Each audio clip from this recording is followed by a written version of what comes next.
আজকে যে 3টে রেসিপি শেয়ার করব আপনাদের সাথে তার মধ্যে প্রথম রয়েছে মসুর ডাল ভর্তা। নমস্কার বন্ধুরা, আমি রয়েছি রূপা আপনাদের সাথে। আর আজকে প্রথম রেসিপিটা শুরু করেছি ডাল ভর্তা দিয়ে। ডাল ভর্তা সাধারণত পেঁয়াজ লঙ্কা দিয়ে আমরা মেখে থাকি, কিন্তু আজকে আমি একটু অন্যরকম স্বাদ যোগ করেছি, সেটা হলো চিংড়ি মাছের। তো খেতে কিন্তু হয়েছিল বেশ ভালো, আপনারাও বানিয়ে দেখতে পারেন। স্বাদটা কিন্তু বেশ অন্যরকম লাগে। আর এরকম ওপর দিয়ে একটা শুকনো লঙ্কা সাজিয়ে দিলে কিন্তু দেখতেও বেশ সুন্দর লাগে। তো যাই হোক, পরে যেটা বানিয়েছিলাম সেটা হলো কাতলা মাছের ঝাল। সাধারণত কাতলা মাছের ঝালটা শুধুই করা হয়, খুব একটা সবজি বা আলু কিছু দেওয়া হয় না, কিন্তু ছেলেটা বায়না করছিল বলে এবার একটুখানি আলু দিয়েছিলাম। আর অবশ্যই নামানোর আগে একটু তো ধনেপাতা দিতেই হবে, এটা না দিলে তো পুরো স্বাদটা আসেই না মাছের ঝালের। কী বলেন বন্ধুরা? 3 নম্বর লিস্টের লাস্টে যে আছে সে হলো কচুর শাক ইলিশ মাছের মাথা দিয়ে। এটা কিন্তু আমাদের বাঙালিদের অল টাইম প্রিয় খাবার, যেটা খুব কম মানুষই হয়তো আছেন যে পছন্দ করে না।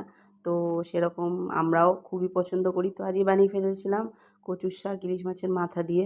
তো তোমরাও কে কে খেতে ভালোবাসো সেটা কিন্তু অবশ্যই আমাকে জানিও। তো আজকে এই পর্যন্তই, আবার দেখা হবে অন্য ভিডিওতে।